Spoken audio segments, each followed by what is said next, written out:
ารอวยพรจากการนำขั้นสูงคณะบริหารงานศูนย์กลางภาคคอมมิวนิสต์กูบา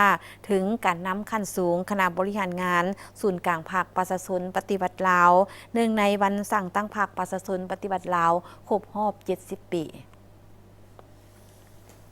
ถึงสหายทองลุ้นศรีสุริตเลขาธิการใหญ่คณะบริหารงานศูนย์กลางภาคประชาชนปฏิบัติลาวประธานประเทศแห่งสาธารณรัฐประชาธิปไตยประชาชนลาวที่หักแพงในนามคณะบริหารงานศูนย์กลางภาคคอมมิวนิสต์กูบาพวกข้าพเจ้าขอแสดงความสมเสยอย่างจริงใจเนื่องในโอกาสเฉลิมฉลองวันสร้างตั้งพรรคประชาชนปฏิบัติลาวครบรอบ70 ปีถึงบรรดาสมาชิกพรรคไอ้น้องทั้งหมดและองค์การจัดตั้งทางด้านการเมือง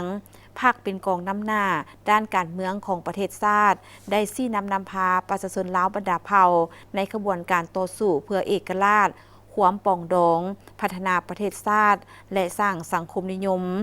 สหายทองลุ้นศรีสุริตที่หักแพงพวกข้าพเจ้ายืนยันว่าจะสืบต่อหัดแน่นสายพัวพันธมิตรภาพความสามัคคีและการร่วมมืออันเป็นมูลเสื้อที่ดีงามระหว่างสองภาคสองรัฐและประชาชนสองชาติไอ้น้อง